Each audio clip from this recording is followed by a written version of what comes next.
la générosité, des talents et du cœur. C'est la sauce du jour sur studioqualita.com. Salut à tous, bienvenue à vous, Shoshana Béard. On est ravis de vous accueillir. Enchantée. Voilà, on est très contents. Alors, il va falloir parler près D'accord. du micro. Voilà. Donc, en fait, vous êtes là pour nous parler c'est pas vraiment une association, mais disons que c'est un projet social. Ça s'appelle en hébreu Nashim Vesipurim Beyerushalayim. Et en français, vous aimez appeler ça des dames et des histoires. Mais qu'est-ce que c'est que cet ovni, Shoshana? Écoutez, c'est une nouvelle sorte de tourisme qui est en fait mondial, mais surtout à Jérusalem, puisqu'on a la chance que ce soit, si vous voulez, une psyphas. On a tellement de personnages différents, un puzzle sur Jérusalem. Ouais. Des gens très divers. Voilà, des gens très divers. Et donc, le touriste, il préfère, au lieu de voir des pierres et des musées, ils veulent rencontrer les gens.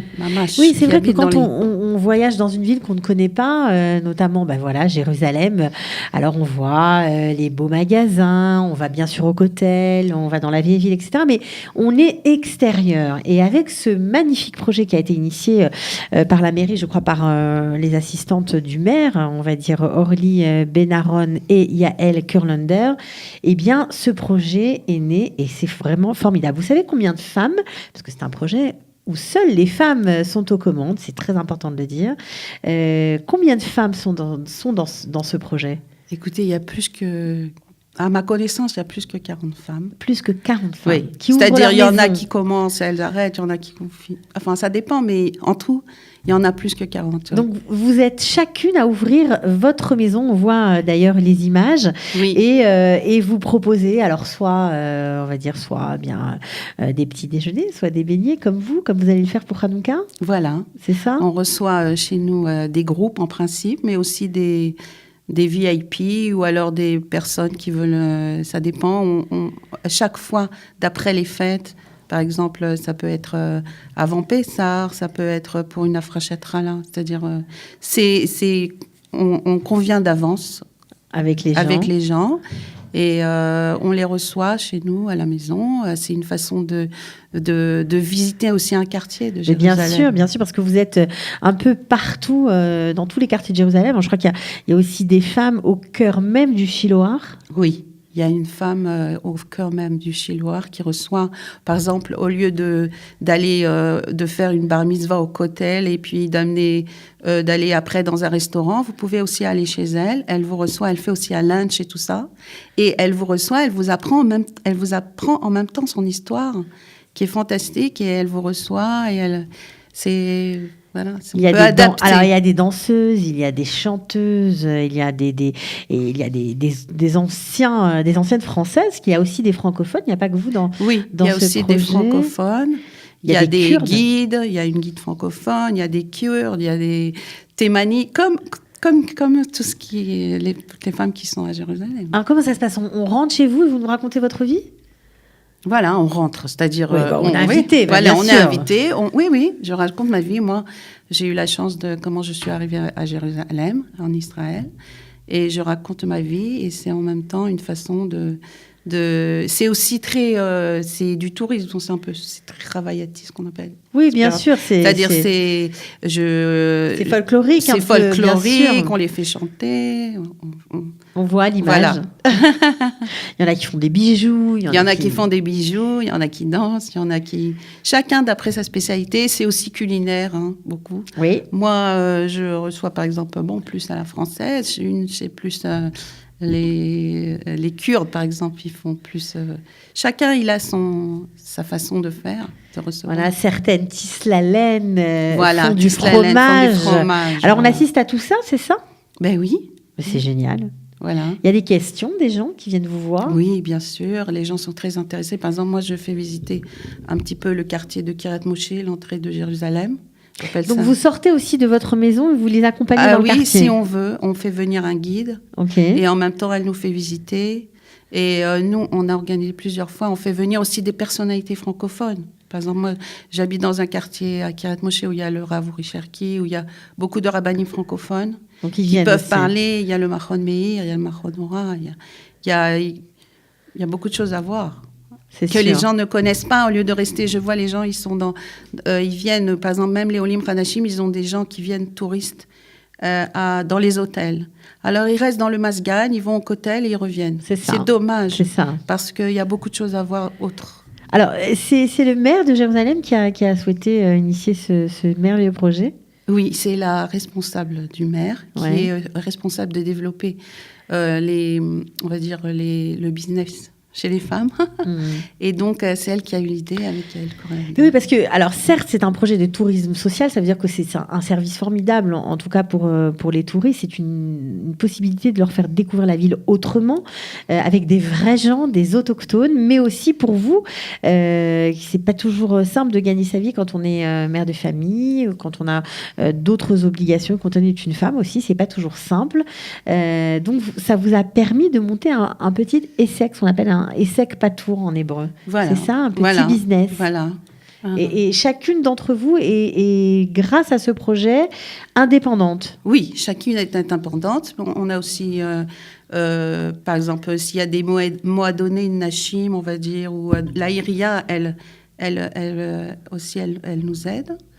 La ville de Jérusalem, mais on est indépendante, oui. Vous êtes indépendante. Et alors, comment ça s'est mis en place tout ça? Parce que la mairie a une idée de monter un projet pareil, mais vous, il fallait quand même une petite formation. Il y a une formation. Donc vous avez suivi des cours. On a suivi des cours. On a appris ce que c'est que le tourisme. On a appris à diriger un business. On a appris à faire des publicités, à gérer. Voilà. Parce que c'est payant comme service. Oui, si vous voulez, c'est pas des sommes astronomiques, hein, mais si vous voulez, au lieu d'aller boire un café ou alors d'aller dans un restaurant, c'est le prix à peu près que vous payez pour venir chez moi. 30 shekels, 60 shekels, ça dépend. Ça dépend des groupes, ça dépend de ce que vous voulez recevoir. C'est tout, mais Théo, tout est possible. Tout est possible. Voilà, une fois que la femme qu'on va aller rencontrer vous intéresse, que l'endroit, le quartier vous intéresse, alors après on peut parler avec vous. Voilà. Moi, par exemple, je fais des rencontres, comme je suis aussi Madrecha de Kala. Je fais des rencontres, par exemple, avec, j'appelle ça comment on dit, Messibat, les belles-mères. Elles se connaissent pas. Vous organisez une rencontre entre les belles-mères, par exemple. Vous dégelez la glace. Voilà, on dégèle la glace. Et comme ça, les gens se rencontrent, ils discutent. Mais tout le Inyan, c'est de voir les choses en profondeur. Et pas. C'est-à-dire qu'on a tellement l'habitude de voir les choses pas en réalité, les Facebook, les virtuellement. Alors là, on peut discuter, on peut prendre son temps, on peut réfléchir, on peut discuter. Voilà, on peut faire une vraie expérience. Pas quelque chose de... Voilà. Moi, je suis aussi dans le domaine, puisque j'ai été dans les voyages santé, je suis aussi dans le domaine de la thérapie et tout ça. Donc, on peut faire aussi plus dans des ateliers. Alors, qu'est-ce que vous nous proposez à Hanouka pour ceux qui sont avec leurs enfants? On peut venir avec les enfants aussi? Plutôt les grands, d'accord. Mais les mamies, les filles, voilà, les filles. Ok. Voilà. Ben, c'est pas pour les hommes, donc a priori. Si, c'est ça possible. peut être aussi pour les hommes, bien sûr. D'accord. Les familles. Ok. Voilà. Alors, qu'est-ce que vous nous proposez? De vous faire un petit tour dans Kiryat Moshe, de voir comment on allume les bougies. Il y a beaucoup c'est à Kiryat Moshe, c'est un quartier spécial. Ouais. Qui unifie, je veux dire, plusieurs tendances, malheureusement, du judaïsme. Et nous, en tant que francophones, on a de quoi unifier. On dit toujours que nous sommes les juifs du milieu. Voilà, exactement. Parce que, en fait, surtout... c'est bien, mais c'est ce qu'on dit. Oui, surtout les juifs d'Afrique du Nord, et surtout les juifs d'Algérie, comme je viens d'Algérie, on a quelque chose de spécial, c'est-à-dire qu'on a passé les deux galouyot, les deux diasporas, et Ashkénaz et Sfarad, en passant par la France et en venant d'Algérie. Donc on a cette façon de voir les choses unité, globalement, et de ne pas mettre les choses dans des compartiments et chacun compartimentisé. Moi, quand je dis aux gens, on veut vivre notre judaïsme normalement, on est des... Shomrei mitzvot, va dire. Ah non, t'es dati comme ça, t'es pas dati comme ça. Non, je suis revenue à mon identité. Je suis à Jérusalem. Je suis heureuse. Ma grand-mère a prié. Mon arrière-grand-mère ont prié pour venir à Jérusalem. Et maintenant, je le vis et je dois pas oublier ça. C'est sûr. Voilà. Bon, en tout cas, c'est vrai que c'est assez original comme initiative. La mairie est contente de s'être lancée dans ce projet. Oui, bien sûr, oui. Ça va se développer encore dans d'autres villes, peut-être. Ça se développe peut-être aussi. Ça se développe beaucoup déjà chez les Israéliens aussi, dans d'autres villes. Et c'est très, très... c'est-à-dire, c'est une nouvelle forme de tourisme, qui va se développer. Voilà, non seulement vous découvrez, si vous êtes touriste, bien la ville autrement, mais en plus, vous faites travailler des femmes qui en ont besoin. Voilà, vous aidez aussi. Voilà. C'est pas spécialement pour les touristes. Non, pour tout le monde. Chacun qui monte à Jérusalem, puisque maintenant, c'est certifié conforme que Jérusalem, c'est la capitale d'Israël. Alors, il faut monter à Jérusalem, et c'est une façon de monter à Jérusalem. Ok. Bon, en tout cas, un très joli projet. Donc, si vous avez envie de rencontrer des femmes qui font des bijoux, du lait de chèvre, on l'a dit, qui dansent le flamenco, qui tissent la laine, qui habitent dans des quartiers un peu insolites comme le Chiloir aussi, qui habitent même dans la partie musulmane de la vieille ville. Il y a même une femme, n'est-ce pas ? Une femme qui éduque, elle a 10 enfants. 10 enfants. Et elle vous reçoit dans une petite maison en milieu de la quartier musulman. Oui. Incroyable. Bon, en tout cas, c'est une jolie façon de découvrir Jérusalem autrement. On est content d'avoir mis en lumière votre ce beau projet, Nashim Vesipurim Beyerushalayim. Voilà, des dames et des histoires. Eh bien, on espère que celles de Hanouka seront belles. Vous allez raconter des histoires de Hanouka aussi ? Oui, c'est pas moi qui raconte. Ça va être les bougies qui vont raconter, parce que chaque bougie qu'on allume, elle a un caractère spécial. Et c'est pas...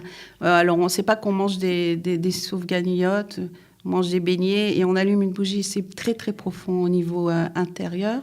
Et de regarder ces bougies. Rien que les regarder et de voir, d'écouter ce qu'elles nous disent. Chaque bougie, la première, la deuxième, c'est pas par hasard. Il n'y a rien par hasard. Il faut apprendre à vivre. Je dis aux gens, apprenez à vivre Kan ve'arshav, ici et maintenant. Et pas toujours ce qu'il y avait avant, ce qu'il y a dans l'avenir. Ce qu'il y a maintenant, qu'on le vive pleinement. Voilà. Bon, et bien sûr, ces paroles très positives, on va dire. Ici, maintenant, voilà, c'est fait, c'est dit. Merci beaucoup.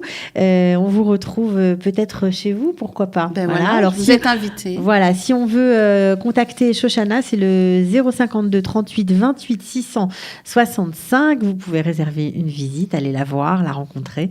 Je suis sûre que vous allez adorer. À bientôt, Shoshana. Merci beaucoup. Chag Sameach.